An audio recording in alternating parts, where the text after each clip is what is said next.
y vuelvo a reiterar, en esta mañana vamos a meditar sobre la fidelidad de nuestro Dios para con las madres, pero específicamente con las madres de la genealogía de Jesús. Cuando digo genealogía me refiero a las personas que estuvieron antes, digamos así, sus ancestros. En el libro de Mateo, me gustaría que ustedes no pierdan, por favor, el libro de Mateo capítulo 1, los versículos 1 en adelante, vamos a encontrar una lista de nombres que bien ustedes podrían escoger para sus hijos, ¿verdad? Aunque algunos son un poquito complicados de pronunciar. Zorobabel, por ejemplo. ¿Quién podría Zorobabel a sus hijos? A uno de sus hijos. Pero hay otros nombres más bonitos, ¿no? Josías, Joás o Abraham, José, Boz, etc. Ahora bien, hoy no es un domingo cualquiera, ¿no? Hoy es un domingo donde se celebra el Día de las Madres. Y quiero comenzar con una imagen que grafica especialmente eso: feliz Día de la Madre. Queremos festejar a las que transforman el amor en vida. Y esas son las madres, transforman el amor en vida. La siguiente, por favor. Sin las madres no hubiese vida. Principio general. Sin las madres no hubiese vida. Y eso lo podemos ver no solamente en los humanos, sino también en los animales. Lo segundo, sin las madres no estuviésemos aquí. Ya quiero ser más específico con nosotros, los humanos. No estuviésemos aquí, viviendo, disfrutando de la creación, disfrutando de la vida, de familiares, etc. Tercero, sin las madres, o sin madres, no nos hubiera llegado la vida. La vida, Cristo Jesús, no nos hubiera llegado. Tuvieron que haber muchas madres para que venga la vida. Y nosotros sabemos, según la palabra de nuestro Señor Jesús, que es el camino, la verdad y la vida. En la genealogía de Jesús hubieron muchas madres, y algunas son nombradas específicamente, ya sean por sus acciones, o ya sean porque Dios hizo algo a través de ellas. Pero sobre todo yo quiero resaltar la fidelidad de Dios en esas madres. La siguiente. Podemos ver desde la primera mujer, Eva, hasta María. Eva, la primera mujer, la primera madre, y de allí muchas mujeres, hasta llegar a María o Miriam, como dirían en otras traducciones bíblicas. María, la que en el catolicismo romano es muy respetada, muy venerada, y en el protestantismo, o sea, nosotros, a veces no es tan admirada, o solamente lo vemos como la que dio a luz a Jesús, pero tiene mucho más valor que eso. Entonces, queremos ahora notar que no hubiese la vida, en mayúscula, a Cristo, no hubiese Jesús sin las madres. Sé que está un poco pequeño para que ustedes lo puedan notar, pero en la Biblia encontramos dos genealogías, ¿ya? Uno, el de Mateo capítulo 1, versículos 1 al 16. Eso es lo que acabamos de leer. Lo otro está en Lucas capítulo 3. Así que los que pueden, vamos a hacer una breve comparación rápida entre los dos pasajes.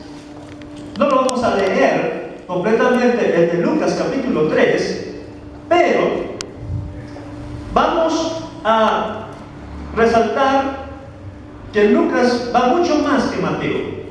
Capítulo 3, versículo 23 al 38. Comencemos con el versículo 23, y dice que Jesús mismo, al comenzar su ministerio, era como de unos 30 años, hijo, según se creía, de José, hijo de Eli, hijo de Matán, y así va. Mientras Mateo es en forma desde Abraham hasta Jesús, aquí va de Jesús hacia arriba. Y se le va a mencionar hijo de, y son puros varones. Otro dato es de que Lucas menciona hasta Adán, versículo 38. Dice, hijo de Enos, hijo de Set, hijo de Adán, hijo de Dios. En estas dos genealogías hay diferencias entonces. Mientras Mateo comienza en Abraham, Lucas va a iniciar en Adán. Luego, en Mateo llega hasta David. Lucas también llega hasta David, pero allí hay una gran diferencia. Mateo comienza de David con su hijo Roboam, el rey Roboam, mientras que Lucas tiene al otro hijo de David llamado Natán.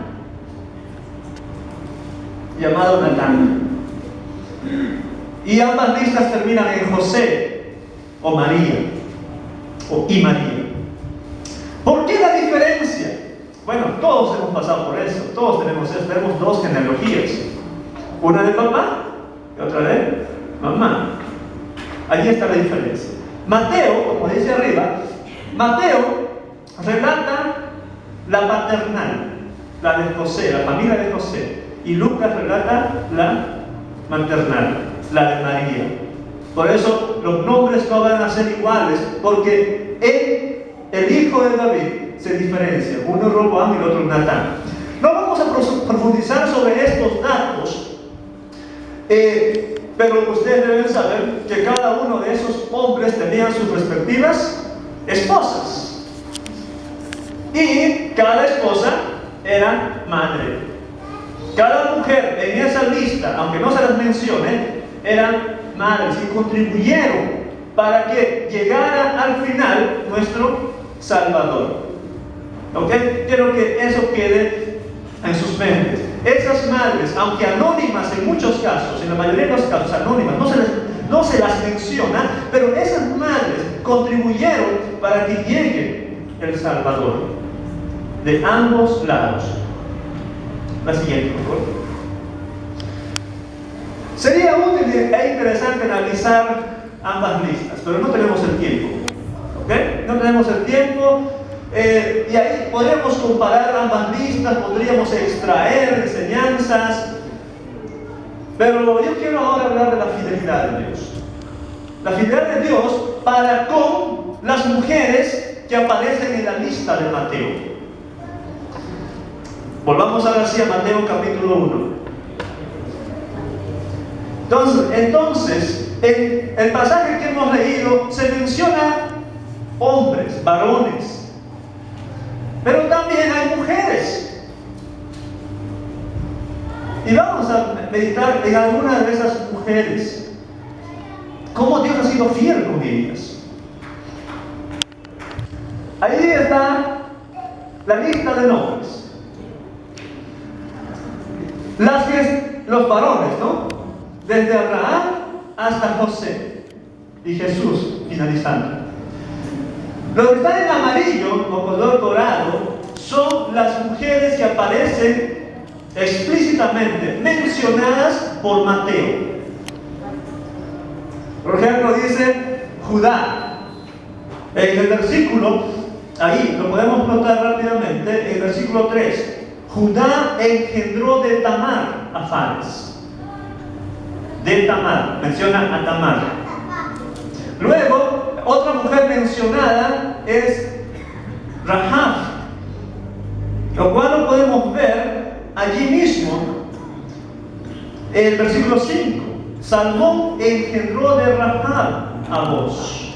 Rahab es una mujer, ahora voy a explicar un poco más de Rahab.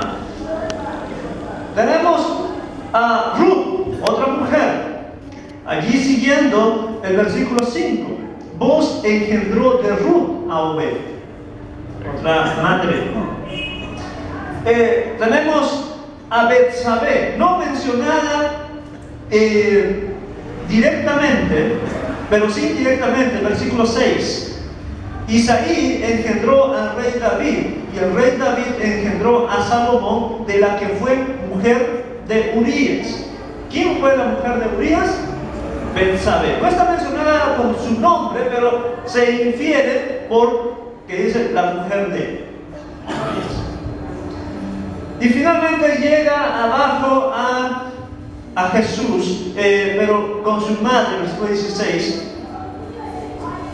Y Jacob engendró a José, marido de María, de la cual nació Jesús llamado el Cristo. Tenemos entonces algunas mujeres, madres, mencionadas específicamente. Me di la libertad de anotar 3 nombres más. Sara, esposa de Abraham; Rebeca, esposa de Isaac; Lea, esposa de Jacob. 3 matriarcas, 3 mujeres que también fueron beneficiadas de la fidelidad de nuestro Dios. Siguiente, por favor. Y esto puede sonar un poquito tosco. No existen madres perfectas. Todas son especiales con sus defectos y virtudes. Ustedes pueden recordar a su madre, la quieren, la aman, y yo también a la mía, pero notarán de que tenía también algunos defectos. ¿Ok? En las madres de la Biblia también podemos ver sus virtudes como defectos. Comencemos con la primera madre, Sara, o Sarai, antes de llamarse Sara. Eso nos lleva a Génesis, al Génesis desde el capítulo 12 en adelante. Sabemos de que era estéril. Sabemos que era estéril. Sabemos que le vino la promesa del Señor de que iba a tener un hijo cuando tenía sus 65 años. Cuando Dios dice a Abraham: ¿sabes qué? Vete de tu tierra, vete de tu parentela, deja a todos tus familiares y vaya a la tierra que yo te voy a llevar. Tendría sus 65 años, Sara. Abraham creyó a Dios y también Sara creyó a Dios, que iba a tener un hijo, porque Dios dijo: de tu descendencia haré una gran nación. Sara siguió a su esposo. Tenemos ahí un ejemplo de sumisión, de fidelidad a Dios. Pero pasaron mucho tiempo y Dios no cumplía su promesa.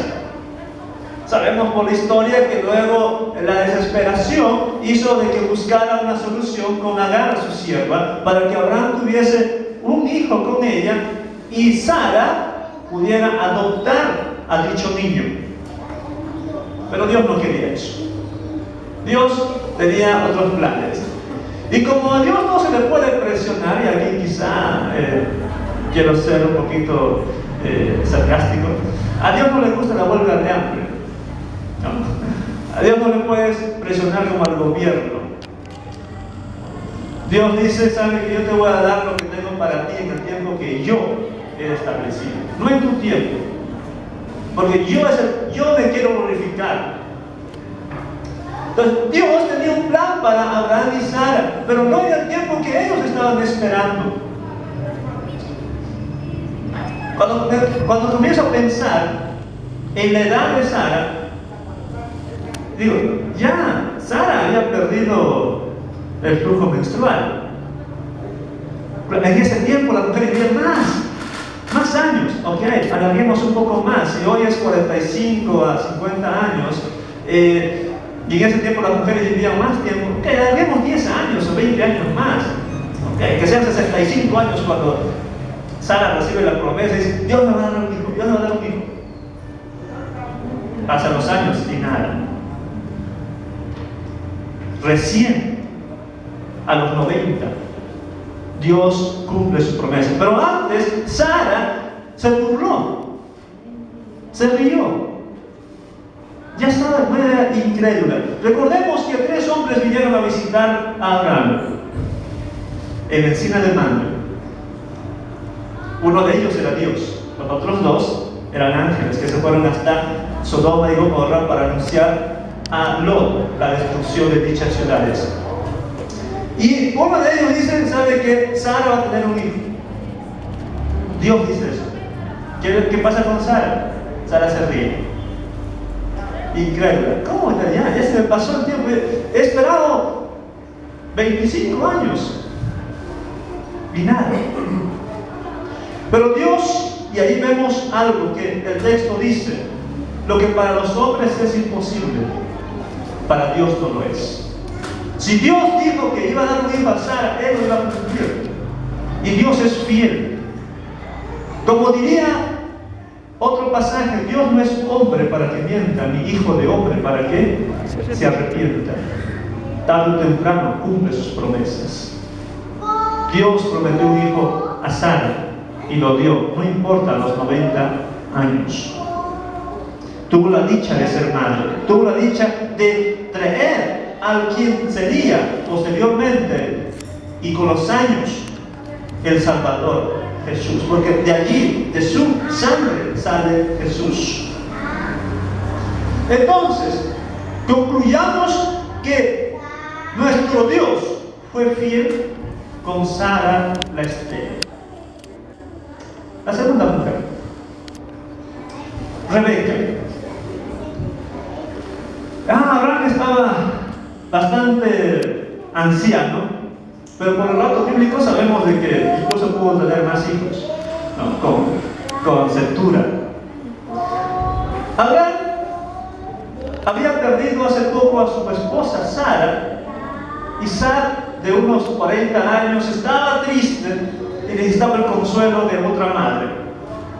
Bueno, en sí, de una esposa.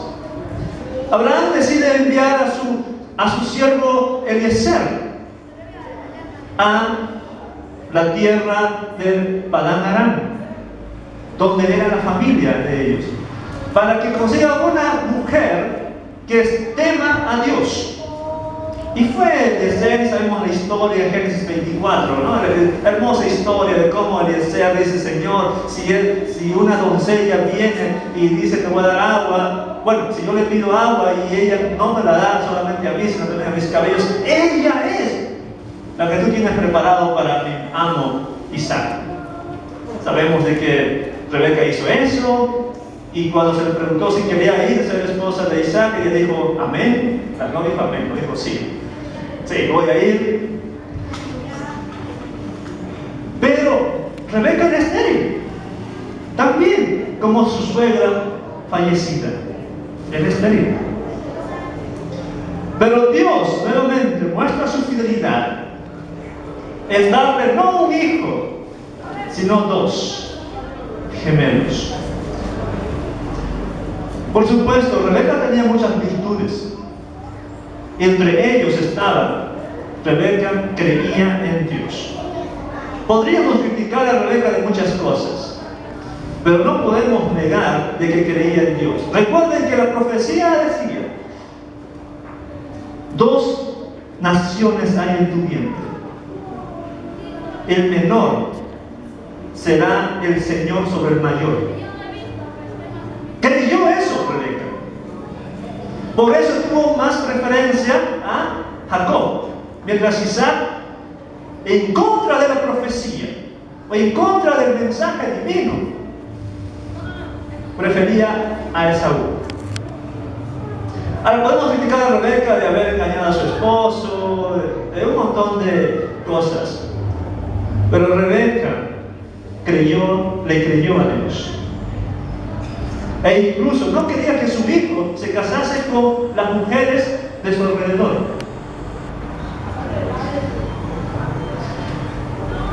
Dios fue fiel con Rebeca.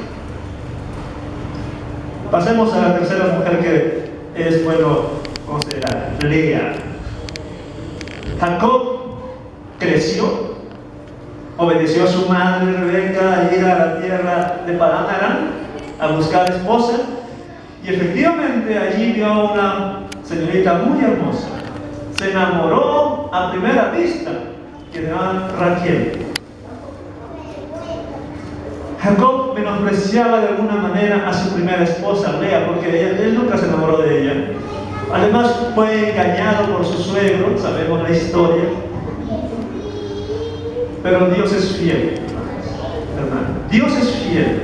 De esa mujer que era menospreciada, Dios trajo al Salvador. Porque fue Lea, la madre de Judá.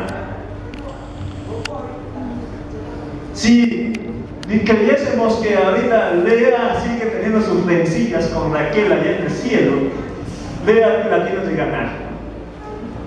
Tú tuviste el amor de nuestro esposo, pero yo tengo la dicha de ser la madre del Salvador.